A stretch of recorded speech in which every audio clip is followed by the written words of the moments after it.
Hi అందరికీ! ఇంట్లో పన్నీర్ చేసుకున్నా. ఫస్ట్ టైం ట్రై చేశా. 2 లీటర్స్ పాలు తెచ్చి మరగబెట్టి ఫ్రిడ్జ్‌లో పెట్టా. మార్నింగ్‌కి ఏమైందో తెలీదు గానీ విరిగిపోయాయి. ఇంకేం చేసేది లేక దాంతో పన్నీర్ చేద్దాం అనుకున్నా. నేనెప్పుడు స్వీట్ చేస్తా. కాకపోతే ఈసారి పన్నీర్ ట్రై చేద్దాం అనుకున్నా. ఇంకేం లేదు. ఆ పాలల్లో కొంచెం మజ్జిగేసా. సో దట్ అందులో ఉన్న పాలు, వాటర్ సెపరేట్ అయిపోద్ది. ఆ వాటర్‌ని ఇలా వైట్ క్లాత్‌లో స్ట్రెయిన్ చేసుకున్నా. అది ఆబ్వియస్‌లీ కొంచెం వేడిగా ఉంటుంది కాబట్టి వాటరేసి పిండుకోవాలనమాట. ఆల్రెడీ మజ్జిగేసా కాబట్టి ఇంకోసారి వాటరేసి దాన్ని కడుక్కున్నా మంచిగా. ఇంకా మజ్జిగ ఫ్లేవర్ అంతా పోతుంది కదా!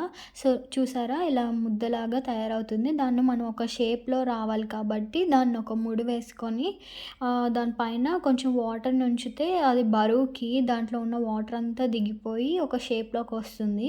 సో, నేను చాలా ట్రై చేసిన తర్వాత నాకైతే ఒకటి వర్కౌట్ అయింది. ఒక ప్లేట్‌లో ఇంకో ప్లేట్‌ని రివర్స్ చేసి పెట్టా. దానిపైన ఈ పన్నీర్‌ని పెట్టి దానిపైన కొంచెం వాటర్ పెట్టా. ఆ వెయిట్‌కి ఈవినింగ్ అయ్యేసరికి ఇలా రెడీ అయింది పన్నీర్ అయితే.